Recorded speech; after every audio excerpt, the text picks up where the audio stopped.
Good evening students. एक नई शुरुआत, एक नई उमंग के साथ मैं आयुष्मान शर्मा स्वागत करता हूं आपका टीएसए के ऑनलाइन पोर्टल पे। और जैसे कि अभी अवनीश सर ने आपको बताया था कि हम लोग इंग्लिश की क्लास स्टार्ट करने वाले हैं। पहले पैट के लिए पढ़ाएंगे, उसके बाद में एसएससी और बैंक और अदर एग्जाम्स को कवर करेंगे। तो उसी सिलसिले में मैं आपको बताता हूं कि अगर हम इंग्लिश को पढ़ेंगे पैट के लिए तो यूपी पैट में 5 नंबर की इंग्लिश का पोर्शन आपका आने वाला है। उसे हम जब कवर करेंगे तो इंग्लिश के पार्ट को 2 पार्ट में डिवाइड करते हैं। पहला होता है आपके पास में ग्रामर का पोर्शन और दूसरा होता है कॉम्प्रीहेंशन का पोर्शन। तो ग्रामर के अंदर आपको पार्ट ऑफ स्पीचेस पढ़ने हैं, noun, pronoun, adjective, adverb, verb, preposition, conjunction, article, और उसके बेसिस पे आपको टेंस पढ़ने हैं और उसके बेसिस पे आपको क्वेश्चंस करने हैं active, passive and direct and indirect narration के। ज़्यादा पोर्शन नहीं आता है, थोड़ा पोर्शन आता है। उसके बाद में ग्रामर के बाद में आपके पास में जो सेकंड पोर्शन आने वाला है बच्चों वो होता है कॉम्प्रीहेंशन का। कॉम्प्रीहेंशन में बच्चों आपके पास में पहले तो वोकैब आने वाली है, ठीक है।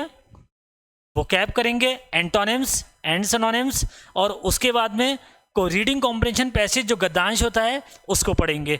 एक एक करके आगे बढ़ेंगे। पहले ग्रामर से शुरुआत करेंगे। जैसे जैसे आपकी ग्रामर आगे बढ़ेगी और रीडिंग स्किल्स आपकी डेवलप हो जाएंगी तो हम अपने कॉम्प्रीहेंशन के पोर्शन पे बढ़ जाएंगे। अगर मैं आपसे मोटा मोटा ग्रामर की बात करूं तो ग्रामर के अंदर हमें क्या क्या पढ़ना है। ग्रामर में सबसे पहले आपके पास में पार्ट्स ऑफ स्पीच आते हैं बच्चों, और पार्ट ऑफ स्पीच के अंदर आप सबसे पहले पढ़ोगे नाउन किसे कहते हैं, प्रोनाउन किसे कहते हैं, एडजेक्टिव किसे कहते हैं, ये आपको पढ़ने हैं। नाउन, प्रोनाउन, किस तरह के क्वेश्चन इसके एग्जाम में आ सकते हैं। नाउन के ऊपर एरर डिटेक्शन के, प्रोनाउन के ऊपर एरर डिटेक्शन के, एडजेक्टिव के एरर डिटेक्शन के, एक एक पोर्शन को हम लेके चलेंगे और धीरे धीरे बच्चों सीखते चलेंगे। चौथा, एडजेक्टिव के बाद में आप पढ़ लेंगे एडवर्ब। फिफ्थ पे आपके पास में आएगा वर्ब।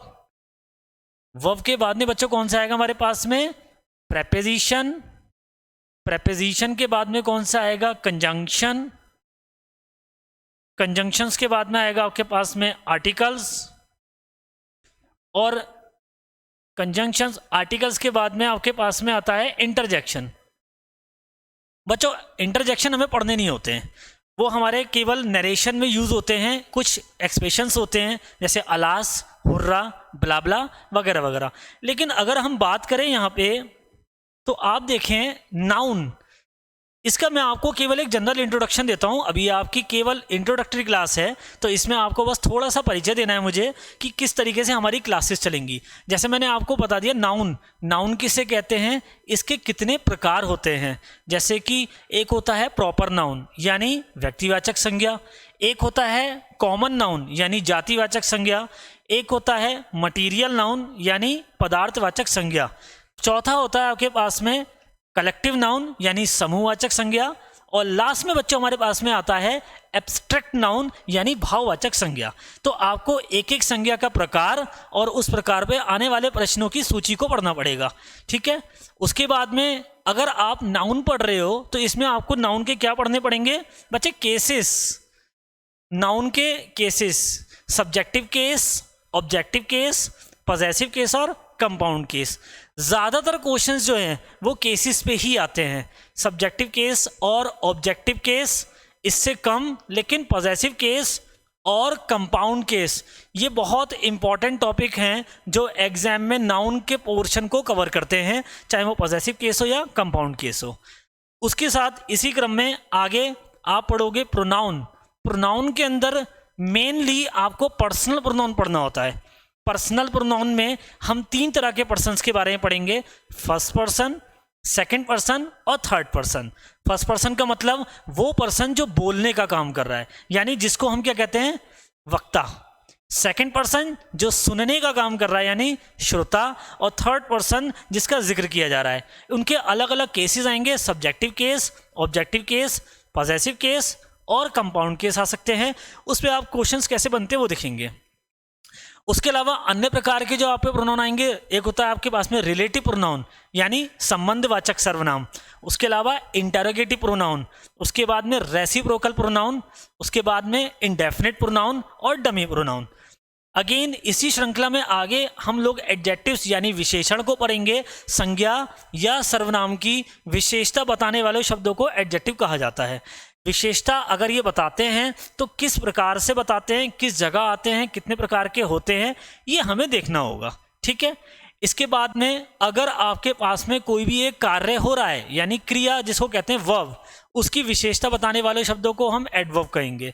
इसमें ज़्यादातर क्वेश्चंस जो हैं वो एडवर्ब के पोजीशन को लेके आते हैं कि आपने एडवर्ब को किस स्थान पर लिखा है।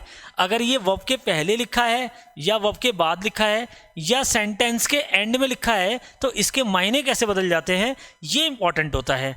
प्रेपोजिशंस ये वो वर्ड्स होते हैं जो दो संज्ञाओं के बीच के संबंध को दर्शाते हैं और कुछ क्वेश्चंस इस पे फिक्स प्रेपोजिशन नाम के टॉपिक से आते हैं। कंजंक्शंस आपको पता है वो वर्ड्स होते हैं जो दो स्ट्रक्चर्स को ज्वाइन करते हैं, इनको बोलते हैं बच्चे ज्वाइनिंग वर्ड्स। कौन से होते हैं बेटा ये? Joining words. In joining words को मिला के ही आप अलग अलग सेंटेंसेस के स्ट्रक्चर्स को फॉलो करते हो। इस पे जो क्वेश्चंस आते हैं वो यही आते हैं कि अगर आपने कंजंक्शंस का पेयर बनाया तो एक कंजंक्शन होता है जिसको कहते हैं कोरिलेटिव कंजंक्शंस। मैं उसके बारे में आपको बताऊं कि यहाँ पे हम देखते हैं कि जैसे ईदर के साथ में क्या आने वाला है और नीदर के साथ में क्या आने वाला है? नॉर। ठीक है बच्चे। नॉट ओनली के साथ में क्या आता है? But also.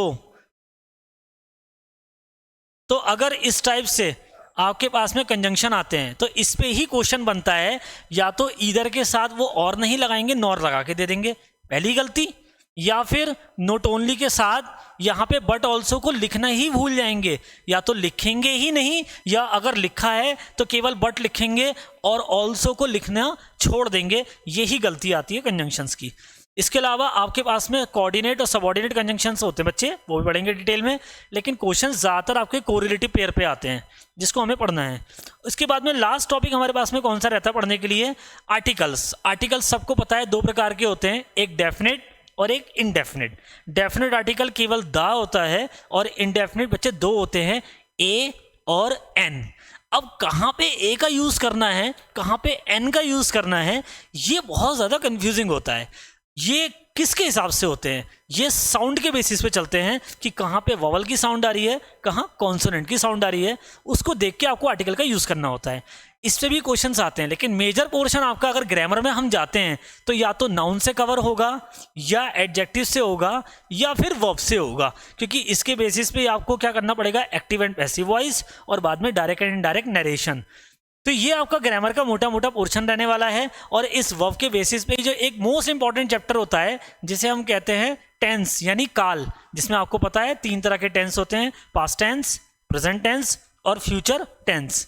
इसके 4 प्रकार हो जाते हैं, टोटल 12 तरह के टेंसेस बनते हैं जो आपको पढ़ने पड़ते हैं। इस पोर्शन को क्लियर करने के बाद में हमारे पास में जो नेक्स्ट पोर्शन आएगा वो हो जाएगा बेटा कॉम्प्रीहेंशन का। कॉम्प्रीहेंशन में आपको वोकैब तो डेली ही मिलेगी, आपको वोकैब तो डेली ही करनी पड़ेगी, चाहे वो एंटोनिम्स हो या आपके सिनोनिम्स हो, वो आप डेली अगर 5-5 या 10-10 करोगे तभी आपको याद रहने वाले हैं, वरना आप इसको इकट्ठा याद नहीं कर सकते। बहुत सारे बच्चे की गलती ये होती है कि वो बहुत सारे एक साथ याद करने की कोशिश करते हैं जो कि शायद संभव नहीं हो पाता या वो भूल जाते हैं कुछ टाइम बाद। तो आपको इन्हें डेली बेसिस पे थोड़ा थोड़ा करना पड़ेगा। इसके बाद में रीडिंग कॉम्प्रीहेंशन पैसेज, जिसे गद्यांश कहते हैं, ये लास्ट टाइम आपका पैट में आया भी था पैसेज। एंटोनिम्स सिनोनिम्स तो बहुत ईजी आए थे। पैसेज में ही आपको क्या होता है, एक पूरा गद्यांश मिलेगा और उस गद्यांश के अंदर से ही आपको क्वेश्चंस को निकाल के और उसके आंसर सॉल्व करने होते हैं जो भी क्वेश्चंस आपको दे रखे होते हैं। तो एक पोर्शन ग्रामर का हो गया बच्चे और एक हमारा पैसेज का हो गया। इन दोनों पोर्शंस को आराम से डिटेल में पैट के सिलेबस के हिसाब से लेके चलेंगे और जहाँ भी आपको लगे कि आपको कुछ और एक्स्ट्रा पढ़ना है या जो समझ में नहीं आया तो उसके लिए आप कमेंट करके अपनी बातें मुझे बता सकते हैं। अगर वीडियो पसंद आया हो या आपको लगता हो कि अगर इसमें कुछ कमी है तो प्लीज़ उसको कमेंट करें और मुझे बताएं।